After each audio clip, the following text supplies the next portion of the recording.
The surfer gets real information, which is the coupling of physical actions to real information. The real information is the wave. They don't go do isolated drills on the beach and then expect that to carry over to actually surfing the wave. If the surfer wants to use a constraint, they can constrain, maybe they'll shift their foot position. So the surfer never separates the whole. The whole is always the teacher. Do you separate your practice sessions into four different phases? Do you isolate those phases so they become unrealistic to the real game? Do you separate your topics into things that are so isolated they're only meant to develop one player, a pair of players, maybe one unit of the team?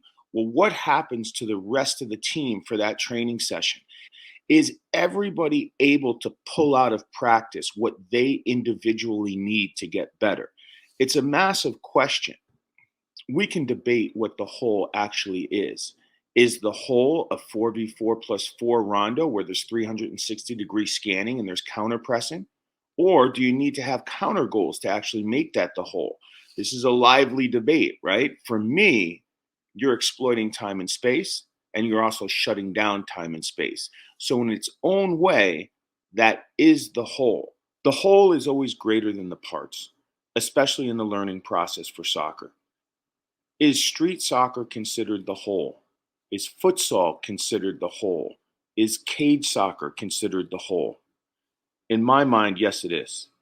Look at the lady who just signed for the Houston Dash, the highest paid player in the MLS.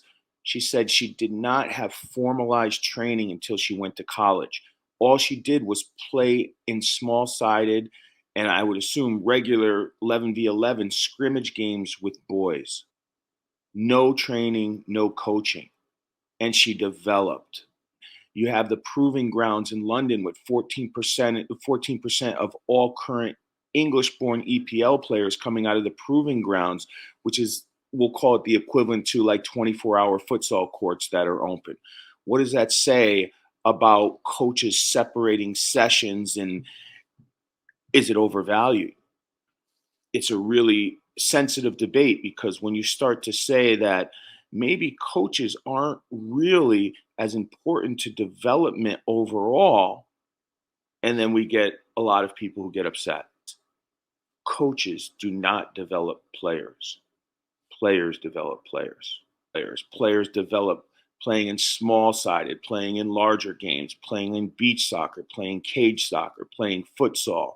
That's how players really develop. Those two 90-minute structured sessions by a coach, of course, those things can help, but the coach is not the main driver of development.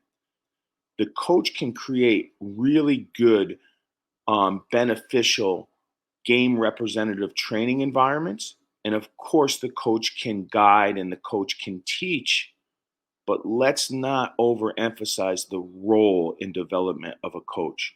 The role is much smaller, and a lot of the coaches with big egos will be upset with this, but the role is much smaller.